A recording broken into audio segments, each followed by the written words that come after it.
Quinta dos Vales de Ribalonga desenvolverá a sua atividade em turismo no espaço rural, na modalidade de agroturismo, onde o tema central é o vinho, enoturismo.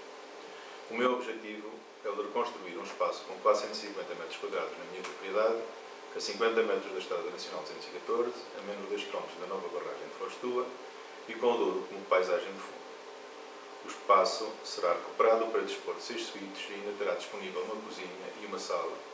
Pretendo ainda recuperar o lagar existente nas ruínas para realizar demonstrações de todos os processos de vinificação.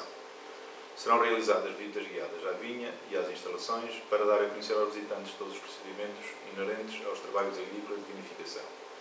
No final das viagens, os visitantes hóspedes podem ter ao seu dispor um suporte multimédia onde cada cliente pode visualizar todos os passos e trabalhos agrícolas. Associada a esta atividade, uma das divisões do edifício será também devidamente decorada e destinada a um espaço de degustação de vinhos, azeites e produtos regionais e um espaço de exposição e montra de produtos regionais e de artesanato para comercialização.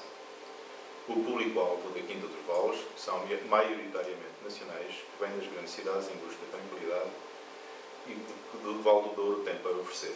Os clientes externos vêm de Espanha, França, Alemanha, entre outros. O meu espírito de iniciativa, o meu saber fazer, a minha frequência universitária e os 30 anos de agricultura são uma mais-valia para o nosso sucesso do empreendimento. Este negócio é fundamental, pois vem complementar o facto de já possuir uma marca própria de vinho DOC e vinho do Porto, maioritariamente vinhos. O investimento deste empreendimento rondará os 270 mil euros e o volume de negócios no ano cruzeiro será de cerca de 150 mil euros. Com a criação desta empresa irei criar 2 postos de trabalho a tempo inteiro. Terei todo o prazer em receber